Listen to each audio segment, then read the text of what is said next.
Hello everyone, welcome back to my channel. How to make you fall for me के part 21 के बारे में बात करते हैं। लेकिन आगे बढ़ने से पहले please like, share and subscribe my channel. आप सब वीडियो तो देखते हो लेकिन आप सब्सक्राइब नहीं करते, तो प्लीज़ प्लीज़ प्लीज़ सब्सक्राइब करिए। Thank you so much. जैसे ही जैन एमा से कहता है ईबो और जैन की इंटीमेट के बारे में, ये बात सुनने के बाद एमा जैन से कहती है, ठीक है जैन, मैं समझ गई हूँ, ईबो और तुम अब कपल हो और मेरा कोई भी चांस नहीं है और तुम मुझसे नाराज़ हो। एमा की बात सुनने के बाद जैन उसे कहता है, अरे नहीं, मैं तुमसे नाराज़ नहीं हूँ, मैं तुम्हारा बेस्ट फ्रेंड हूँ, मैं इसीलिए तुम्हारे साथ आ रहा हूँ। लेकिन मैं तुम्हें बताना चाहता हूँ, ईबो और मैं अब कपल है, और जिस तरह अभी तुम बिना हमारे परमिशन के हम दोनों के बीच में बैठी, इससे ईबो की डिसरेस्पेक्ट होती है और मेरी भी। अगर तुम्हें बीच में बैठना ही था तो तुम्हें पहले परमिशन मांगनी चाहिए थी। और प्लीज़, मैं नहीं चाहता हूँ तुम इसकी डिसरेस्पेक्ट करो किसी भी कीमत पर। जैसे तुम मेरी रेस्पेक्ट करती हो वैसे ही तुम इसकी भी रेस्पेक्ट करना, क्योंकि आप मेरा पार्टनर है। ये बात सुनने के बाद एमा जैन से कहती है, जैन, मेरा कोई भी गलत इंटेंशन नहीं था, लेकिन अब तुमने कह ही दिया है तो मैं नेक्स्ट टाइम ध्यान रखूँगी, और मैं तुमसे प्रॉमिस भी करती हूँ कि नेक्स्ट टाइम ऐसा नहीं होगा, ओके। फिर काफ़ी देर तक वो लोग फ्लाइट में बैठे रहते हैं। ईबोस प्रो। जैसे ही फ्लाइट स्टेट्स पहुंच गई तो हम लोगों ने सबसे पहले कैब लिया। एमा अपने घर चली गई, मैं और जैन होटल चले गए जहां हमने हमारा रूम बुक किया था। अनफॉर्चुनेटली होटल पहुंचते ही हमें ज़्यादा टाइम नहीं मिला कि हम या तो रेस्ट करते और एक दूसरे से थोड़ा बहुत प्यार। जितना भी टाइम मिला उतने में बस हम लोग सिर्फ शावर ले पाए और ड्रेस्ड हो पाए। उसके बाद हम सीधे डाउनस्टेयर चले गए वापस, जहाँ पर एमा हमारा लॉबी में इंतज़ार कर रही थी। फिर हम सबसे पहले पावर कंपनी चले गए, जहाँ पर एमा ने अपने बचे कुचे कुछ पैसों से अपना जो ये बैलेंस था पावर का उसे क्लियर कर दिया। उसके बाद हम लोग गैस प्रोवाइडर के पास गए। जैसे ही हम अंदर चले गए तो मुझे पता चला ये गैस प्रोवाइडर वाली जगह नहीं है, ये वो जगह है जहाँ पर फ़ोटो शूट होता है। एमा वहाँ के मैनेजर से बात करने लगी और उनसे कहा जो पिछले हफ्ते एमा ने यहाँ पर फ़ोटो शूट करवाया था उसके पैसे अभी तक उसे नहीं मिले हैं, तो उसे पैसे चाहिए। जब तक एमा मैनेजर से बात कर रही थी तो जैन मेरे पास आया और जैन ने मुझसे कहा, ईबो, ये मेरी काम की जगह है, मैं यहाँ पर एज अ मॉडल काम करता हूँ, मेरे साथ एमा भी होती है। फिर वो मुझे अपने साथ लेकर चला गया।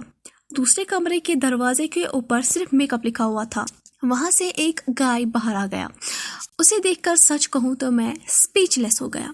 वो जो छोटा सा गाय था ना, उसके ब्लॉन्ड हेयर थे और उसका बिग बैली भी था। उसने स्लीवलेस टॉप पहनी थी और ब्लैक लेदर का जीन्स। जैसे ही उसे हम दोनों को देखा तो वो हमारी तरफ हंसते हुए आया और उसने कहा, हे देखो, आज मैंने किसे देखा, मेरे खूबसूरत से चाइनीज मॉडल सैन जियोन को। और फिर वो ऊपर से नीचे तक देखने लगा। जैन ने उसे देखकर कहा, हे ग्रे, और फिर उसे मुझसे इंट्रोड्यूस कराया।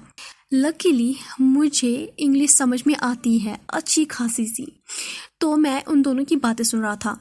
जो ग्रे था वो मेरी तरफ देखने लगा और फिर बबलिंग करने लगा। Oh god, he is so handsome, तुम्हें ऐसा लड़का कहाँ मिला? उसके वर्ड्स सुनकर, स्पेशली उसके जो सेंटेंस था ना, बोलने का तरीका, और उसे इतना लंबा खींच कर बोलने का तरीका, उसकी नाक से भी ज़्यादा लंबी थी। और ये देखकर मैं थोड़ा स्पीचलेस हो गया। वो थोड़ा ना फीमेल की तरह साउंड कर रहा था और बार बार बोलते समय वो अपनी इयररिंग्स को छू रहा था और उन्हें अपनी उंगलियों के साथ खेल रहा था। ओह गॉड, वो कितना सिली लग रहा है। फिर उसने मुझसे कहा, oh my pretty one, what's your name, और तुम करते क्या हो? क्या तुम भी मॉडल हो? उसकी बात सुनने के बाद मैंने काफ़ी मुश्किल से अपनी हंसी को रोककर अपने आप को हैंडल किया। फिर मैंने उससे कहा, आई एम ईबो और मैं स्टूडेंट हूँ, मॉडल नहीं। ओह नो, वेस्ट, तुमने खुद को सच में वेस्ट कर दिया है। तुम जैसा हैंडसम आदमी इस दुनिया से कनेक्टेड नहीं है। Oh my God.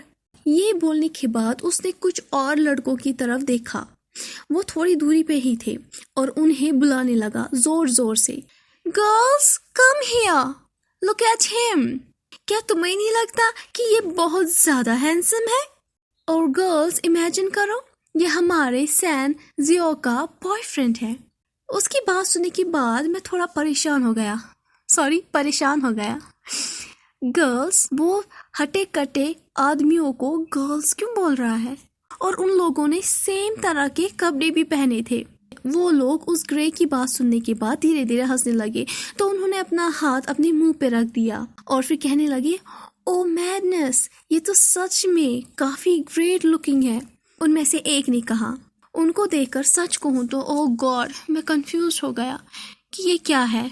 उनमें से एक आदमी ने, नहीं औरत ने, अरे कुछ भी हो, कुछ आदमी था, मेरे हाथ को पैटेड किया और कहने लगा, अगर तुम सैम से टायर्ड हो जाओ तो मुझे कॉल करना।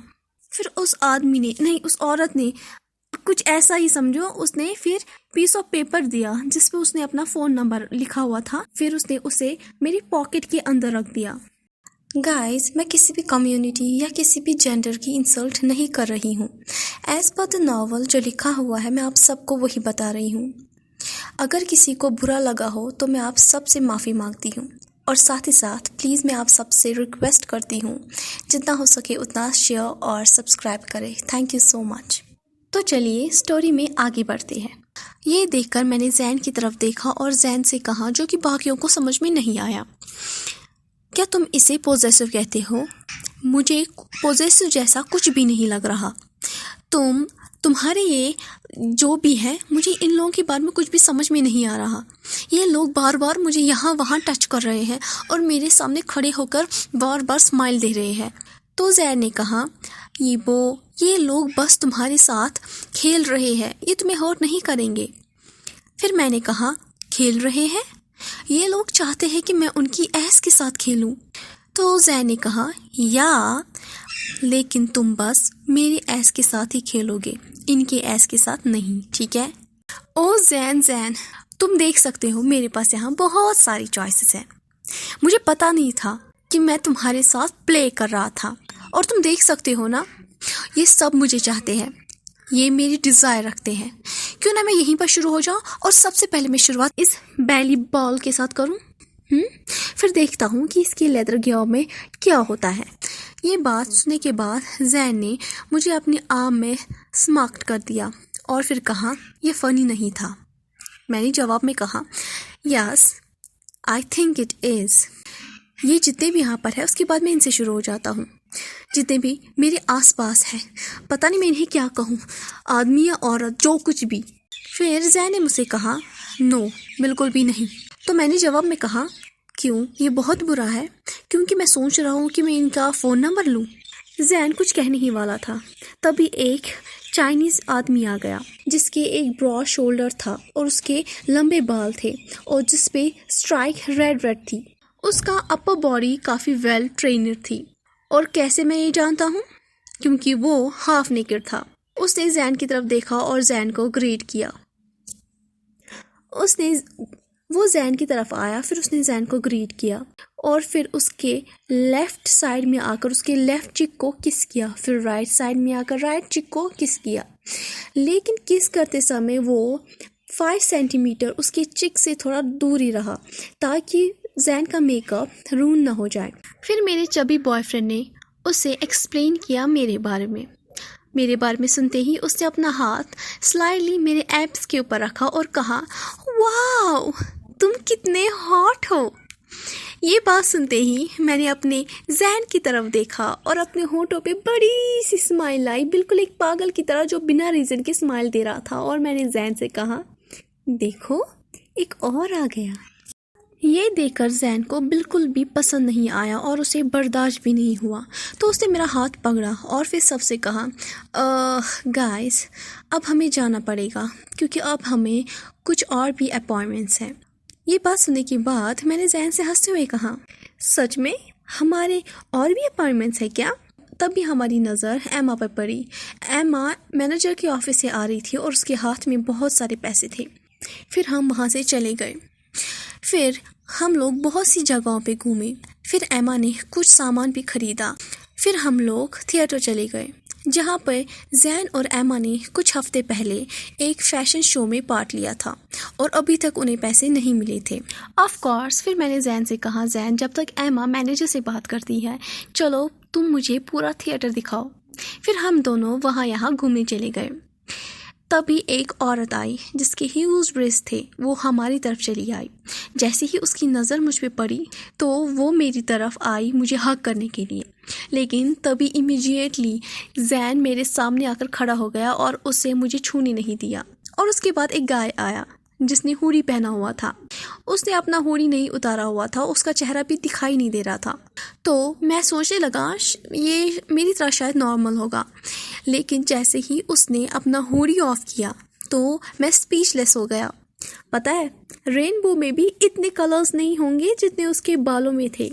उसने एक बड़ी सी रिंग अपनी नोज़ में लगाई हुई थी, उसकी आईब्रो भी प्रेस थी, पता नहीं इसे क्या कहते हैं। तो उसने मेरी तरफ देखा और फिर उसने अपना सर नॉड करते हुए मुझसे कहा, कूल शर्ट डूड। फिर मैंने भी नॉड बैक करते हुए उसे रिप्लाई में कहा, थैंक्स कूल मैन।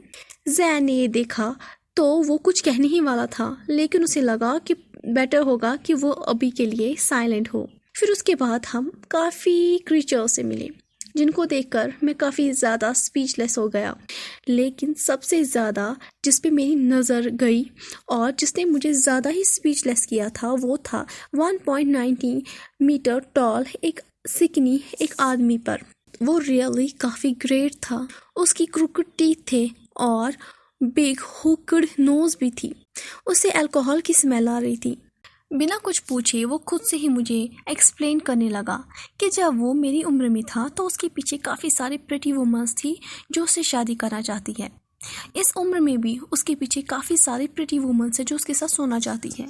उसके बाद उसने मुझे अपने बालों का जो पीस है वो दिखाया, जिसको देखकर मुझे याद आ गया ब्रेवर टेल की। उसका नाम कैंडी है और वो कुछ बड़बड़ाने लगा। कभी वो ट्रिप के बारे में बोल रहा था और उसके बाद कभी वो पॉलिटिक्स के बारे में बोल रहा था और उसके बाद वो बोलने लगा कि वो एक टाइम पर प्रोफेसर था। क्योंकि वो अल्कोहलिक था तो वो उधर इधर की बातें कर रहा था। उसकी बातें सुनकर मैं सच में परेशान हो गया। तो मैंने गुस्से से जैन की तरफ देखा और फिर मैंने जैन से कहा, जैन मैं तुम्हें बाद में डेफिनेटली पनिश करने वाला हूँ, याद रखना। तो जैन ये देखकर हंसने लगा और उसने मुझसे कहा, तुम डिज़र्व करते हो। तो मैंने उससे कहा, हाँ किस बारे में, क्यों? तो जैन ने कहा, क्योंकि तुम्हें तो दूसरे गाइस की एसेस के साथ खेलना था ना, तो खेलो। मैंने जैन को जवाब में कहा, ओ या, जैसे कि मैंने तुम्हारी ब्यूटीफुल एस को डिस्कवर किया था वैसे ही। फिर जैन ने स्माइल के साथ मेरा हाथ पकड़ा और फिर हम वहाँ से चले गए। हम लोग कंटिन्यू वॉक कर रहे थे, लेकिन जो कैंडी है उसका प्लान कुछ और ही था। जहाँ जहाँ हम जा रहे थे वो हमारे साथ साथ आ रहा था, बिल्कुल साइड बाय साइड। वो बोलते जा रहा था और मैं चुपचाप उसकी बातें सुनता जा रहा था। जहाँ जहाँ हम जा रहे थे वो भी हमारे साथ आ रहा था और बोलते जा रहा था। मैं इतना परेशान हो गया उसकी बातें सुनकर कि मेरा मन कर रहा है कि मैं कुछ लाऊं और उसके मुंह में ठूस दूं ताकि उसका मुंह बंद हो जाए। तभी फाइनली हमारी नज़र एमा पे पड़ी। एमा मैनेजर की ऑफिस से आ रही थी और मैनेजर भी उसके साथ ही था। मैनेजर जैन के पास आया और जैन को उसके फैशन शो का जो पैसे थे वो दे दिए। उसके बाद मैनेजर ने कैंडी से कहा, कैंडी मैंने तुम्हें कितनी बार कहा है कि यहाँ पर मत मंडराया करो, यहाँ से दूर चले जाओ, बाहर जाकर खड़े हो जाओ। तो कैंडी ये बात सुनते ही इमीडिएटली स्ट्रेस में आ गया और वो ज़ोर ज़ोर से चिल्लाने लगा। तभी कुछ आदमी आए तो उन्होंने कैंडी को पकड़ा और वहाँ से घसीटते हुए उसे ज़बरदस्ती लेकर चले गए। सुना है कि उसने पहले भी ऐसा कुछ किया, जब उसने एक औरत को आइसोलेट किया था तब भी उसे इसी तरह घसीटते हुए यहाँ से बाहर लेकर गए थे। फाइनली वहाँ से कैंडी चला गया और फिर से पीस छा गई। फिर हम लोग डिनर के लिए रेस्टोरेंट चले गए। जैन ने फिर से अपना वही खरगोशों वाला खाना ऑर्डर किया। एमा ने भी बिल्कुल सेम ही ऑर्डर किया था, अनसॉल्ट लेकिन, और पोर्शन में उसने फ्राइज भी मंगवाए। लेकिन मैं कुछ और ही खा रहा था। एक ह्यूज हैमबर्गर, उसके साथ मैंने फ्राइज ली और मैंने एक बड़ा सा लार्ज कोक लिया था। वो दोनों मुझे देख रहे थे जब मैं खा रहा था, बट मुझे कोई फ़र्क नहीं पड़ता। मुझे भूख लगी और मुझे खाना खाना है। डिनर के बाद हम फिर एमा के लैंडलॉर्ड से मिलने के लिए चले गए। मुझे समझ में नहीं आ रहा है कि हम उससे क्यों मिलने गए। इस वक्त मैं बहुत ज़्यादा थका हुआ हूँ और मुझे वापस होटल जाना है ताकि मैं सो जाऊँ। लेकिन एमा को लैंडलॉर्ड को पे करना था आने वाले कुछ महीनों के लिए। मुझे लगा बस इतना ही है, लेकिन उसके बाद हमें सीधे बैंक जाना पड़ा। एमा ने अपना जो अकाउंट है उसे क्लोज कर दिया और फिर नया अकाउंट खोला। उसके साथ ही उसे डॉक्यूमेंट को भी फिल करना पड़ा। डॉक्यूमेंट्स तकरीबन 100 पेजेस का था। फाइनली 1 घंटा डॉक्यूमेंट्स को फिलअप करने के बाद हम बैंक से चले गए। मुझे लगा अब हम होटल चले जाएंगे ताकि मैं सो जाऊं, मैं थका हुआ हूँ, लेकिन नहीं। उसके बाद हम पुलिस स्टेशन चले गए। अगर आपको मेरी स्टोरी पसंद आ गई हो तो please like, share and subscribe my channel. Please subscribe my channel. Thank you so much.